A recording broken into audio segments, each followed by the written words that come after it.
Jacques Perrin, les airs, l'océan, la terre, finalement, à la rencontre des animaux, chacun dans leur milieu. C'est à l'homme de s'adapter et à inventer les machines pour les suivre.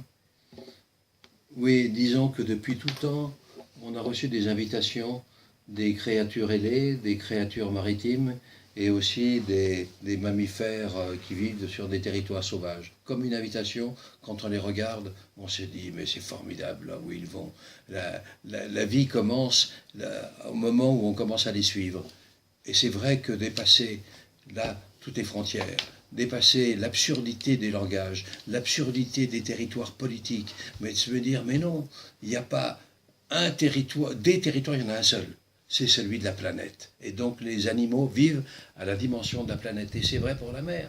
Hein. La mer, il y a la mer Méditerranée, il y a la mer de tout ce qu'on... Non, il y a l'océan. Il y a l'océan global. Et il y a des oiseaux, il y a des animaux, les grands migrateurs marins qui vont d'une rive, les thons par exemple, qui vont d'une rive de l'Amérique en Afrique et qui passent par le détroit de Gibraltar, qui font tout le tour de la Méditerranée et qui repartent. Mais c'est formidable avec des barrières que l'on sait. Hein. Quand ils arrivent en Méditerranée, il y a des filets qui les attendent. Mais malgré tout, cette exploration par les animaux est vertigineuse. Donc quand on fait nos films, on essaie de raconter aux gens mais comprenez comment ils vivent et qu'on ne peut pas les déconsidérer. Il faut savoir que, ben voilà, c'est pas simplement nos semblables, mais ils font des choses que nous ne sommes pas capables de faire. Alors ça, c'est les deux éléments, la mer, l'air, et le troisième, c'est aussi les forêts, c'est le territoire.